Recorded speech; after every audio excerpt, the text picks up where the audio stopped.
Xoş gördük hər kəsi. Deməli, bu videomuzda nə edirik? Bu videomuzda vasitəli, vasitəsiz nitq və durğu şərlərini danışırıq. Mən iki bölməni bir yerdə izah edəcəm ki, siz müxtəlif videolarını əziyyət çəkməyəsiniz. Ona görə diqqətlə izləyin. Çünki durğu şərləri bilirsiniz ki, istənilən imtahana düşür və ona görə də məncə bunu mütləq yaxşı izləyin. Ona görə də diqqətiniz bizdə olsun. Bu arada bu 7 martda, sabahda 8 martda həmən o gözəl gündür. Buradan bütün xanımları təbrik edirik. Bu videomuzda xanımlara hədiyyəmiz olsun. Uğurlar, yaxşı ki varsınız, yaxşı ki həyatımızı gözəlləşdirirsiniz. Bir daha bayramımız mübarək. Başlayaq. Deməli nə? Durğu işarələri. Düzdür? Birinci, bu niyə bu rəngdir? Natavan, nə eləmişsən buna? Yaxşılıq deyil ha, Natavan əlindən gələn. Deməli, durğu işarələri. Durğu işarələri. Durğu işarələrinin hər birinin məntiqi var. Ki, əvvəl bilmək lazımdır ki, biz bunu niyə qoyuruq? Bu durğu işarələri nədən ötürüdür? Aydındır mı? Niyə bundan istifadə edirik? Yadda saxlayın. Hər bir durğu işarəsinin özünün bir məntiqi var və o durğu işarəsinin cümlədə və ya kontekstdə fərqi yoxdur. Bir rolu var. Biz danışanda 4 dənə durğu işarəsindən danışırıq ən çox. Bizə həm vasitəli, həm mətn daxilinə və s. Hansılardır? Deməli, qoşa nöqtədir, tiredir, defis yox ha, tiredir, dırnaq işarəsidir, bir də vergül işarəsi. Bax, bu 4 dənə durğu işarəsi əsas prioritet məsələdir. Mən nidadır, sualdır, mən inanmıram ki, kimsə bunu harda səhv eləsin. Aydındır mı? Deməli, birinci qoşa nöqtə və tirədən danışaq. Qoşa nöqtə və tirədən danışmamışdan qabaq, həmişə bunu belə bu formada izah edirəm ki, qoşa nöqtə ilə tiri əksər hallarda bir-birinin əksidir.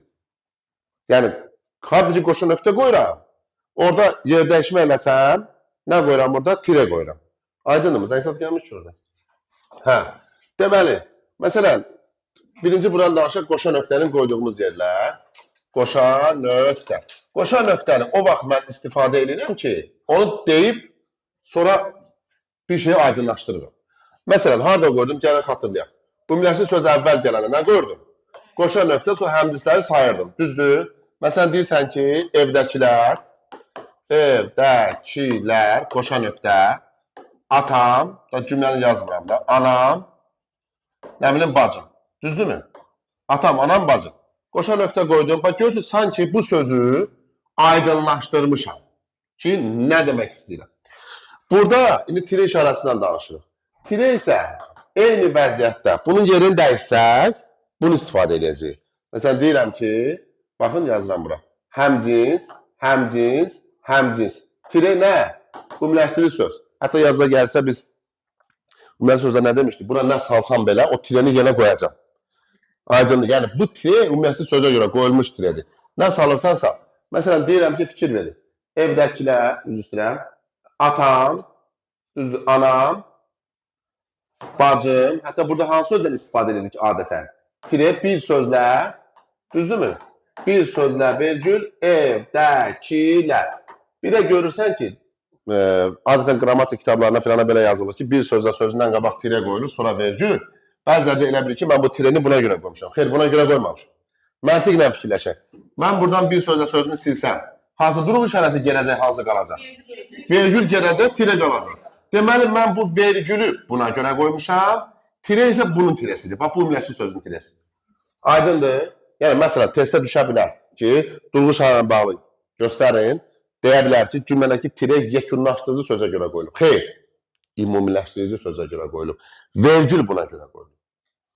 Və ən çox da edilən səhvlərin durğu işarəsi nəyə görə qoyulub? Bax, buna diqqət edin, mən irəliləm sizə izah edəcəm. Deməli, birinci vəziyyəti öyrəndik. Ümumiləşdirici söz əvvəldə gələndə, ümumiləşdirici söz sonra gələndə. Öyrəndik ki, bunlar bir-biri nə idi? Əksidir. İkinci vəziyyət, aydınlaşdırma əlaqəli tabisi mürəkkəb cümlədə olur. Bu bir idi. İkincisi, tabisi mürəkkəb cümlə. Təbii ki, söhbət gedir. Bir daha deyirəm, tabisi mürəkkəb cümlə deyəndə aydınlaşdırma əlaqəli tabisi mürəkkəb cümlədir. Düzdür? Məsələn, buradan deyirəm ki, Natəvan xəstə idi, qoşa nöqtə. Natəvan xəstə idini açıram ki, Natəvan xəstə idi, yəni nə? Yazıram ki, deməli, sakit, digərinə soyuq olmuşdu. Soyuq olmuşdu. İzah elədim. Bax, görürsünüz, yenə eyni mövqedir. Dedim, sonra onu burada izah elədim. Ki nə demək istəmişəm? Hətta nə demişdik? Əgər sadalanma intonasiyası yaranarsa, nöqtəli vergüldən istifadə olunur. İndi bunu yerini dəyişsək, bəli, ciyərinə soyuq olmuşdu. Soyuq olmuşdu. Tire, Natəvan nə idi? Natəvan xəstə idi. Nədən istifadə elədim? Tirədən istifadə elədim. Öyrəndik ikinci vəziyyəti də. Haradaydı? Gəldik üçüncü vəziyyət. Üçüncü vəziyyət isə vasitəsi nitqət. Məsələn, M əvvəldə gələndə qoşa nöqtə qoyuruq. Burada xahiş edirəm, dırnaq nöqtəyə şey eləmin, əsas bu qoşa nöqtəyə baxın. Yox, əgər V əvvəldə gəlirsə, mən burada nə qoyuram? Tire M. Bu vergüllə işiniz olmasın. Bu haqqda danışacaq. Yəni, bu tire və qoşa nöqtəyə daha çox diqqət edin ki, M əvvəldə gəlir. Məsələn, burada deyirəm ki, Mədinə dedi. Baxın, fikir verin, yenə eyni mövqedir. Mədinə dedi. İndi aydınlaşdırıram ki, Mədinə nə deyil? Görürsünüz, yenə aydınlaşdırıram. Deməli, qoşa nöqtənin məqsədi nədir? Onu qoyub sonra aydınlaşdırmalı. Mədinə dedi, işim var. İşim var, dırnağı bağladım nöqtə. Yerini dəyişsəm, olur nə? İşim var, dırnağı bağladım. Vergül tire, Mədinə dedi. Mədinə dedi. Gördünüz? Deməli, üç vəziyyətdə qoşa nöqtələ tire bir-birini nə idi? Əksir. Amma tirenin işləmə yerləri daha çoxdur. Məsələn, növbəti, baxın. Dördüncü. Tire harada ola bilirdi? Yazı salın. Əlavələrdə. Cümləsinin əlavəsində. Bayaq ümumiyyətlə əlavədə. O cümləsinin əlavəsi olmaya bilərdi. Əlavələrdə. Deyirsən ki, məsələn, dostum, tire, Rafiq dünən gəlmişdi. Tiredən istifadə edelim. Və əlavələrdə qoşa nöqtənin işləmə yeri yoxdur. Yəni, əlavələrdə tirenin qoşa nöqtə alternativi yoxdur. Yəni, yer dəyişmə məsələsi olmadığına görə. Və biz nə vaxt əlavədə tire yox, vergül qoyurduq? Birinci, ikinci şəxsə xəbərdən uzlaşmayanda. Məsələn, deyirsən ki, biz vergül müdavimlər, nə bilim, həyəcanlıyıq. Aprel, may ayından sonra olacaq. Bu nə olur? Deməli, birinci şəxsdən ikinci şəxsi olan mübtədə xəbərlə uzlaşır, amma onun əlavəsi xəbərlə uzlaşmadığım üçün hər iki dəfə nə qoyuram? Vergül qoyuram. Görürsün, müdavimlər həyəcanlıyıq olmur. Daha sonra, tiredən sonra harada istifadə oluna bilər? Tiredən istifadə oluna bilər zaman məkan məsələlərində. Məsələn, zamanın bitmə və sonluğu ilə, məsələn, deyirsən ki, üniversitədə hansı illərdə oxumuşam? 2005, məsələn, 2009-cu illər. Görürsünüz? Yazıda qala və başlama və bitmə. O defis deyil. Çaşıb əgər defislə tirenin fərqi var. Belə yazılsa, məsələn, bax, bitişsə, bu defisdir. Yadda saxlayın, defis bitişik yazılır. Və qısa olur. Amma tire ilə söz arasında isə mütləq boşluq olur. Bir də məkanın, zaman olduğu ki, məkanın da başlama və bitmə. Məsələn, deyirsən ki, Bakı, tire, Sumqayıt. Sumqayıt. Məkanın başladığı və bitdiyi. Yadda qala, əla. Bu qoşa nöqtə və tire məsələsindən danışdıq. Gələk indi dırnaqdan danışaq. Dırnaq işarəsi. Dırnaq işarəsi ayrıcı bir işarədir. Dırnaq işarəsi. Bunun da məntiqi var. Biz dırnaq işarəsini niyə qoyuruq? Yəni, nə üçün istifadə edildikdə? Aydındır mı? Məqsədi var. Birinci, dırnaq işarəsindən biz istifadə edirdik bəzi mürəkkəb adlarda. Bəzi mürəkkəb adlardan. Niyə ora dırnaq qoyuruq? Məsələn, gəlin məntiqinə baxaq. Mən bu məntiqini izah eləmək istəyirəm ki, tutasan ki, bu niyə belədir də? Məsələn, deyirəm ki, fikir verin. Şuşa şəhəri, düzdürmü? Buradan yazıram ki, Şuşa restoranı. Restoranı. Bunu ona görə dırnaqda yazıram ki. Yəni, bilək ki, söhbət Şuşanın restoranı deyil. Yəni, Şuşada yerləşən restoran deyil. Bax, dırnaq olmasa, məsələn, deyirəm ki, Şuşa restoranı bahadır. Məsələn, bahadır da, məsələn, belə bahalı yer. Məsələn, belə bir şey yazıram. Dırnaq olmasa burada, onda belə çıxır ki, söhbət Şuşadakı restorandan gedir. Yəni, Qəbələ restoranı yox, yəni Qəbələ restoranları yox, Şuşa restoranı bahadır. Dırnaq qoyuram ki, yəni deyim ki, ay qardaş, bu oradakı deyil ha, bu məsələn, Şəmkidə də ola bilər Şuşa restoranı, Lənkəranda da ola bilər. Bax, o dırnağın məqsədi odur. Və yaxud, ən primitiv yol. Fərz edək ki, burada Dırnaq işarəsi yoxdur. Gör nə baş verir. Görsünüz? Dırnaq ona görə qoyuruq ki, xalq qəzeti bu xalq çap eləmir. Sadəcə qəzetin adı xalqdır. Onlara bədii əsər adları, tamaşa adları, ordu medal adları, kafe, restoran, otel adları bunlar hamısı dırnaqda verilir. Fikrim çatdı? Və yaxud da mağaza götürək də yazılır ki, bizdə nə var abi? Şirməmməd mağazası. Hə, hələ Şirməmməd, yaxşı ki adamlar Şirməmməd Hüseynqulu deyil. Şirməmməd mağazası. Yəni, dırnaq olmasa belə çıxır ki, bu bunundur da. Dırnaq ona görə qoyur, yəni bunun adı belədir. Və yaxud da orada Şirməmməd satılmır da, belə deyək. Aydındır. Bu birinci vəziyyət. Deməli, dırnağın məqsədi nədir? Ayırmaq, fərqləndirmək. Yəni ki, ay qardaş, bu budur. İkinci biz dırnaq işarəsini qoyuruq. Təbii ki, vasitəsi nitqdə. Təhkiyə formasında olan vasitəsi nitqdə. Hər vasitəsi nitqdə yox, ha. Əgər o nə olarsa, təhkiyə olarsa. Təhkiyə olarsa. Məsələn, deyirsən ki, Ruhəngiz dedi. Ruhəngiz dedi. Qoşa nöqtə, dırnağı açıram, mən işə gecikirəm.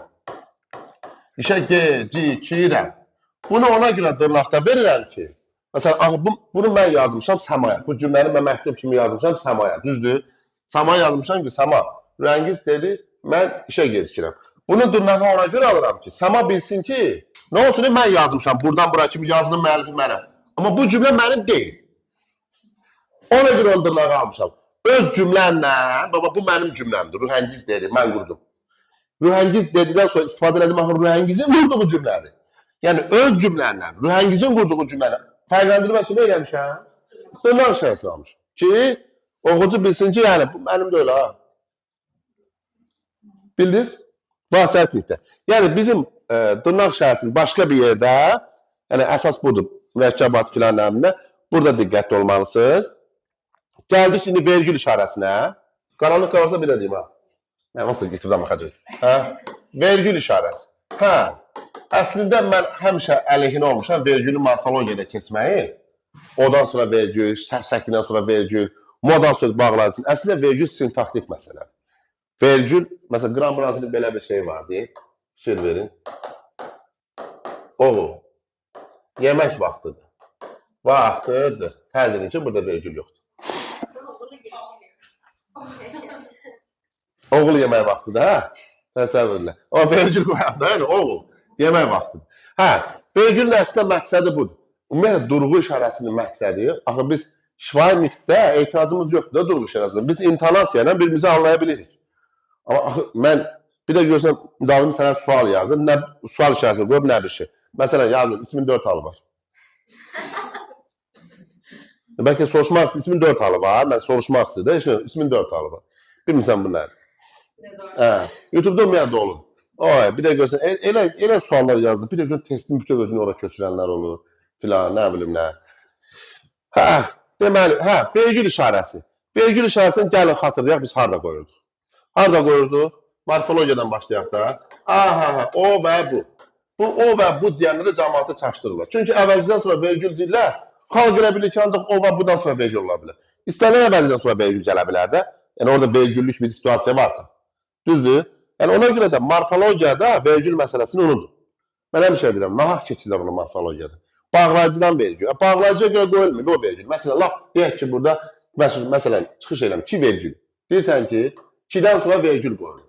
Bilirəm ki, 50 gedir. Qardaş, burada 2 olmasa da vergül olacaq da. Yəni, bu 2-nin vergülü deyil. 2-ni buradan silsən. Vergül gedəcək. Getməyəcək ki. Bax, nə dedik? Deməli, mən o vergülü ona görə qoymamışam. Yəni, bura Şirməmməd Hüseynqulu da yazsam o vergül qoyulacaq. Nə deyək Şirməmməd Hüseynquludan sonra vergül olur? Demək ki, bu morfologiyada bunun tətbiqi düzgün deyil. Xalq ona görə də çaşır. Vergül sintaktik məsələ. O və budan sonra vergül. Sonra morfologiyada harada vergül vardı? Modalda vergül, o da təbii ki, hamısına aid deyildir. Düzdür? Bəzi bağlayıcılarda vergül. Sonra bəzi ədatlarda vergül, nidalarda vergül. Bunların içərisində ən xoşbəxti qoşmaq. Elə bir işi yoxdur. Gəldik sintaksdə. Sintaksdə harada vergül qoyurduq? Həmcislə, həmcislə, bəzi əlavələrdə, bayaq dedik, bəzi əlavələrdə, əslində bunları ona görə nümunəsini yazmıram ki, ey xalq, videolar var. Yəni hər bölməyə girib orada görə bilərsən. Məsələn, o bu əvəzini vergülünü istəyirsən, kanalda yazırsan çıxır. Bütün izahlar var olsun. Hə.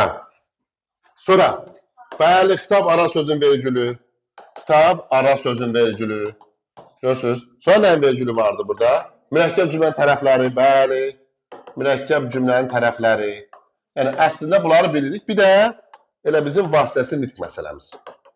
Vasitəsiz nitq. Mən təklif edirəm ki, gəlin vasitəsiz nitqdən geniş danışaq. Çünki ən çox durğu şəraiti ilə bağlı 100 testin 80-ı, 90-ı vasitəsiz nitqdən bağlı olur. Ona görə də bunu diqqətlə dinləyin. Vasitəsiz nitq. Hə, bu nədir? Bu birinci yerə deyək. Bunun məntiqi nədir? Vasitəsiz nitq adı üstündə. Vasitəsiz nitq başqasının nitqini olduğu kimi istifadə eləmək demək. Heç nə dəyişmədən. Nə tər işlədirsə sözlərinə kimi, qrammatik ardıcılığına kimi gözləməklə o formada işlətmək. Bu vasitəsiz nitq. Yəni mən heç bir vasitə eləmədim. Necə də elə çatdırdım. Aydındırmı? Vasitəsiz nitq anlayışında iki tərəf var. Bu vasitəsiz nitq elə V-dir. Adı üstündə V. Və görürsünüz, bu V-dən mən belə bilirəm ki, dırnaqda olmalı. Söhbət təkkiyə versiyasına hələ ki gedir. Bir də M var. M. M də o cümləni quran adamdır. Bir var M, müəllif. V isə müəllifin ağzından çıxan. V ağzı oxşur. Nə ağzına nə çıxıbsa, odur. Bir də ikinci məsələ isə vasitəsiz nitqdə ən çox edilən səhv. Baxın, müəllim dərsdə çay içir. Çaydır. Hə. Deməli, vasitəsiz nitqdə bir də görsən müəllim, filan sözdən sonra vergül tire olur, belə bir şey yoxdur. Yoxdur belə bir şey.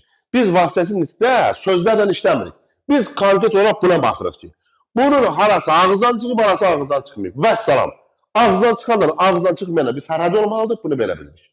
İndi o sərhədlərdən danışır. Deməli, M əvvəldə gəlibsə, qoşa nöqtəmi qoydum, dırnağı açdım, bağladım, yuxarıdan açım, yuxarıdan bağlayam, nöqtə. Diqqətin nöqtəni hara qoydum? Çölə qoydum. Görürsünüz, bax, dırnaq, nöqtə bundan çöldədir. Əgər digər durğu işarələri olsa, məsələn, nida, sual olsa, bunun içində qoyulacaq. İndi ona nümunə deyəcəm. Məsələn, fərz edək ki, belədir və sual və yaxud da burada nida da ola bilərdi. Onlar harada olacaqdır? Dırnağın içərisində. Ondan sonra bir də digər işarəsini qoymuşsa. Nida, sual fərqli də ola bilər. Belə yazacaq, sonra deyəcək ki, ay müəllim, axı belə yazmışdı. Məsələn, nida o dırnağın içərisində. Hə, bunun da məntiqi var. Deyə bilərsiniz ki, müəllim, niyə bu çöldə qoyulur, bu içəridə qoyulur? Məntiqi var. İzah edim, yazıda qalsın. Məsələn, deyirsən ki, birinci cümlə. Deyirsən, Gülnar dedi, qoşa nöqtə, dırnaq açdım, atam işə gedir. Düzdür, cümlə bitdi, dırnaq, nöqtə çöldə. İndi bunu sualla desə və ya nida ilə desə fərqi yoxdur da. Gülnar dedi, qoşa nöqtə, dırnağı bağladı. Bax, Gülnar dedi, intonasiya fikrin. Gülnar dedi, atam işə gedib. Atam işə gedib. Sual, dırnağı bağladı.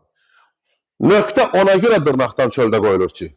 Ona görə dırnaqdan çölə qoyulur ki. Bu nöqtə buradan bura kimsinə hökm edir deyə. Sual ona görə dırnağın içərisinə qoyulur ki. O ancaq buna hökm edir. Baxın, Gülnar dedi. Sual intonasiyası yoxdur ki. Atam işə gedib. Görsən, o intonasiya ancaq buna aid olduğunu dırnağın içərisinə qoyulur. Amma ümumi bir cümlə bitibsə, mütləq, cümlənin sonunda bitmə intonasiyasını bilən durğu şərəsi olmalıdır. Yəni, nöqtə vacibdir də. Ona görə onu harada qoyuram? Çöldə qoyuram. Yadda saxlayın. Vasitəsiz nitqdə bir nöqtə, bir də vergül vacib durğu şərəsidir. Ondan danışacaq ki, o niyə elə olur? Yadınıza qalar. Yəni, nida da olsaydı eyni vəziyyət olacaqdı. Yəni, nidanı dırnağın içərisinə verəcək. Yadda qalar mı? Yəni, bunu yadda saxlayın.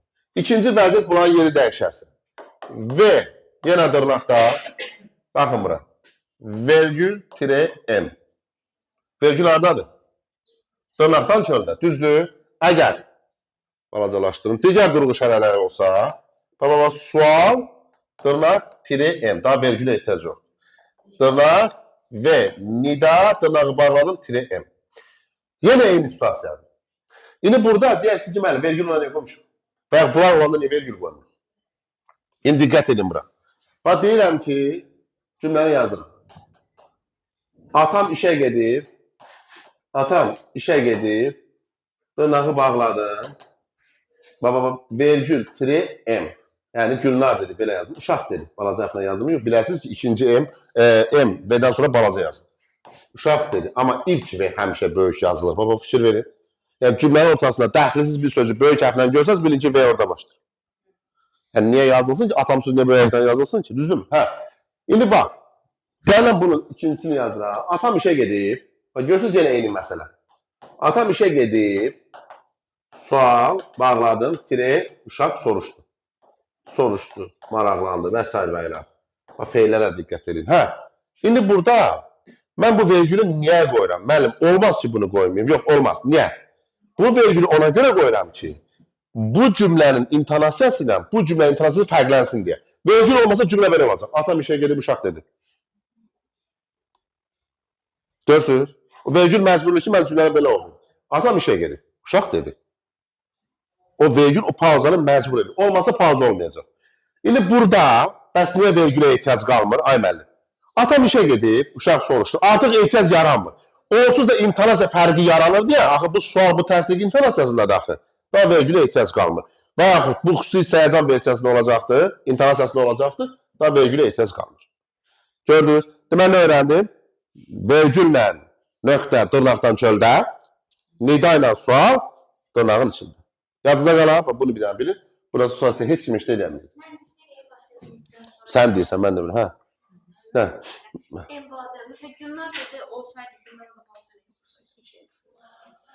Deməli, mən artıq bu müəllimin daşını artıram. O gün biri deyir ki, müəllim, beyin mücərrət. Zəng gəlir. Ay Allah, zəng niyə gəlir? İlahi, mən dərs video çəkirəm. Hə, bir dəqiqə görüm. İli video çəkirəm, ay ilahi. Zəng gəlir mənə, deyiləm video çəkir. Hə, deməli, növbəti. Davam eləyək.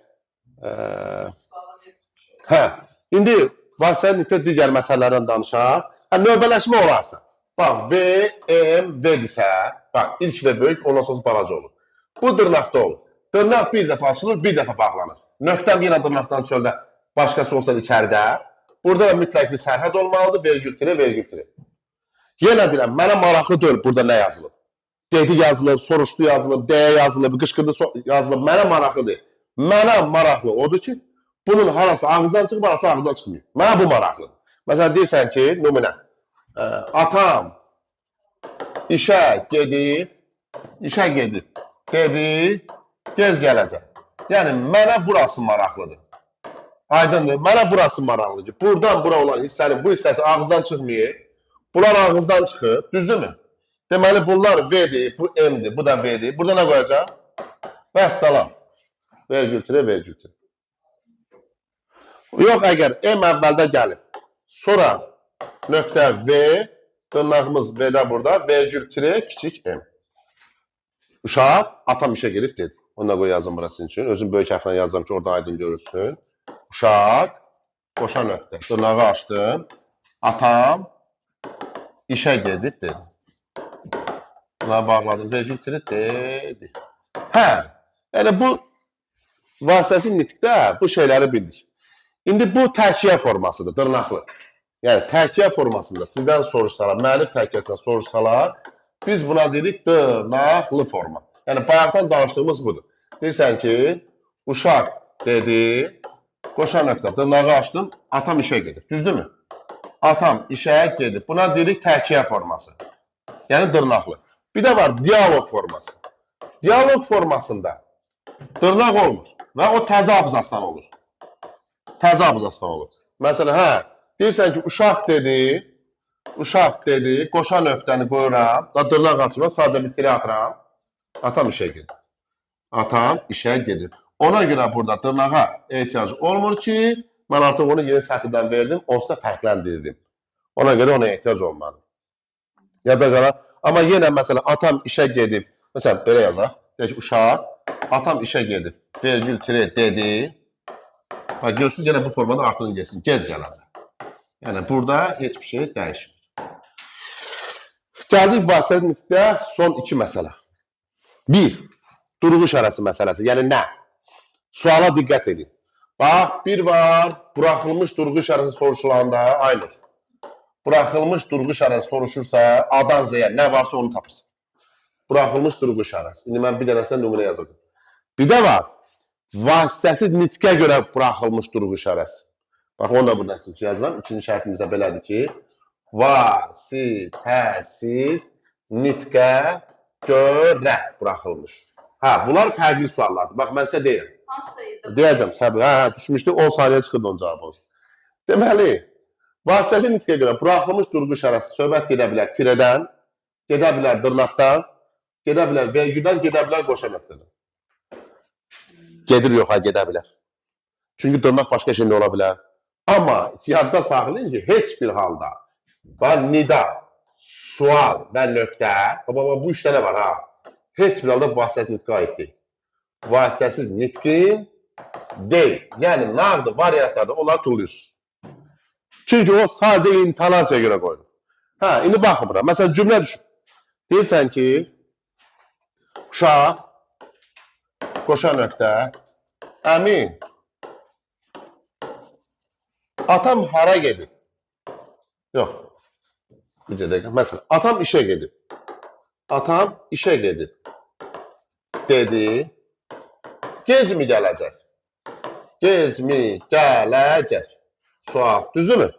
Deməli, əmi, atam işə gedib, verdi, burada veni bağladım, dedidən də vergül tiri, vergül tiri.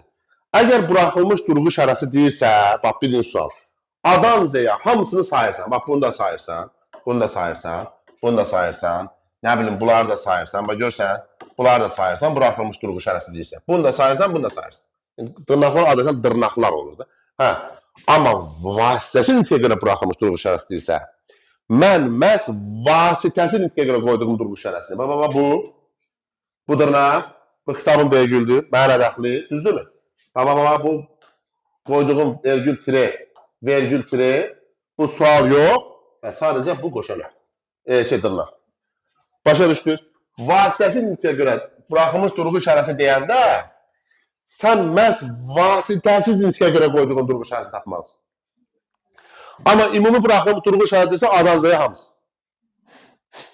Biraz bunlarda ehtiyatlı olun. Bu birinci məsələ. Bunu bildik. Hə, yəni burada bu sual soruşulanda bunları avtomatik tulluyursan, variantlarda varsa, çünki nöqtə, nida və sual işarəsi vasitəsiz nitqə görə qoyulmuş durğu işarəsi deyil. Onu avtomatik çıxardırsan, hə, mənə lazım deyil. Hə, amma buraxılmış deyəndə bəli sayırsın. Bir də ikinci məsələ isə vasitəsinin vasitəliyə çevrilməsi. Vasitəsiz nitqin, neçə dəqiqədir rəngiz orada? Neçə? Vasitəsiz nitqin, vasitəli nitqə çevrilməsi. Burada bəzi şeylər baş verir. Nədir bu bəzi şeylər? Cümləni yazıram ki, ondan deyil. Deyirsən ki, Leyla dedi. Bax, Leyla dedi, qoşa nöqtə. Səma, atam işə gedəcək. Gedəcək. Baxdım, belə rahat bir cümlə yazın, səbirli olun. Səma, mən işə gedəcəyəm. Gedəcəyəm. Dırnağı bağladım, nöqtəmi qoydum. Bu vasitəsiz nitqdir. Yəni, Leylanın ağzından çıxan kəlməni eynindən burada vermiş. İndi bunu çevirirəm vasitəliyə. Belə bir vəziyyət yaranır. Baxın, bu xitab hoppanır bu tərəfə. Leyla Səmaya dedi ki, hansı cümlə özü kimi ortaya çıxdı? Hoppala. Görsünüz. Səmaya dedi ki, qoşa nöqtə tullandı. Dırnaq tullandı. Nə gəldi bura? Ki bağlayıcısı. Mən yox. O işə gedəcək. Nə dəyişdi? Xitabın yeri. Xitab döndü oldu cümləyə, keçdi baş cümlənin tərkibinə, müəllifin nitqini yerinə. 2. Ki bağlayıcısı gəldi. 3. Şəxs əvəzliyi dəyişdi. 4. Şəxs əvəz dəyişdiyi üçün şəxs oluğu da dəyişdi. Gördünüz? Tutmadınız? Hə. Bu oldu sənin vasitəli nitqin. Yəni, vasitəli nitq nə idi?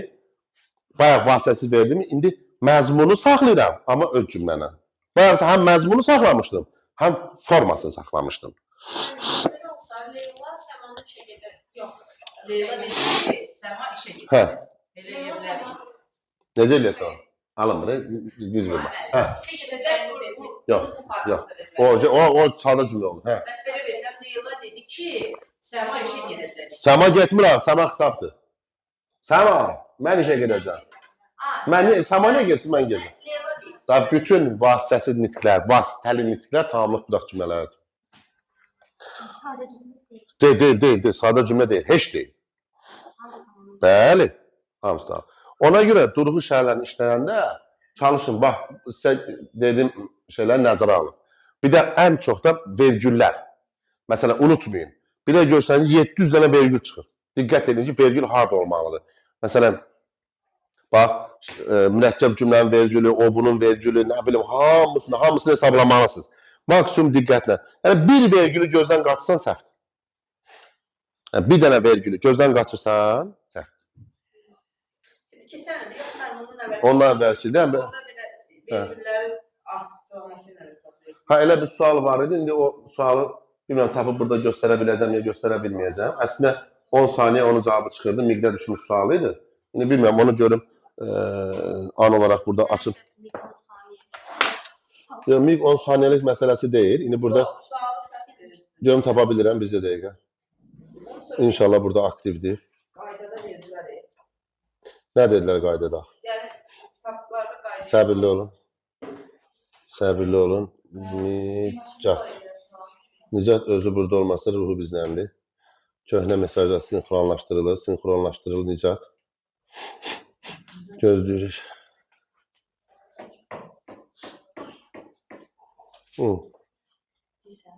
İnşallah yüklənəcək.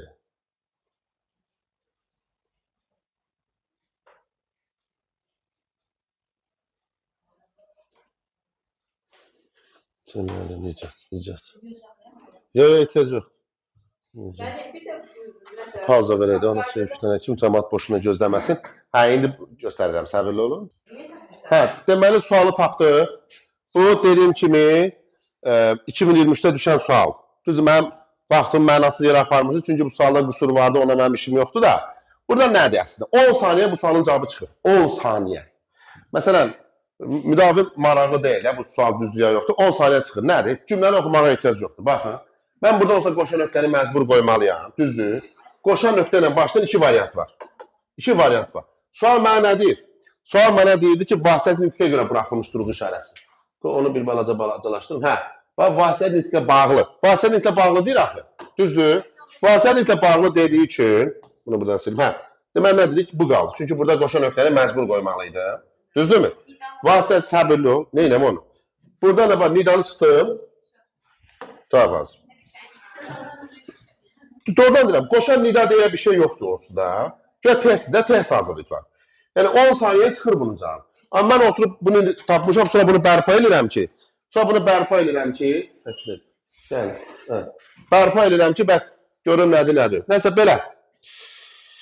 Bu qədər ağırlı acılı bir video sonuna gəldik. Bizi izlədiyiniz üçün təşəkkür edirəm. Bir daha xanlarımızı təbrik edirəm. Növbəti videolarda görüşənədək hər birinizi uğurlar arzu edirəm. Sağ olun.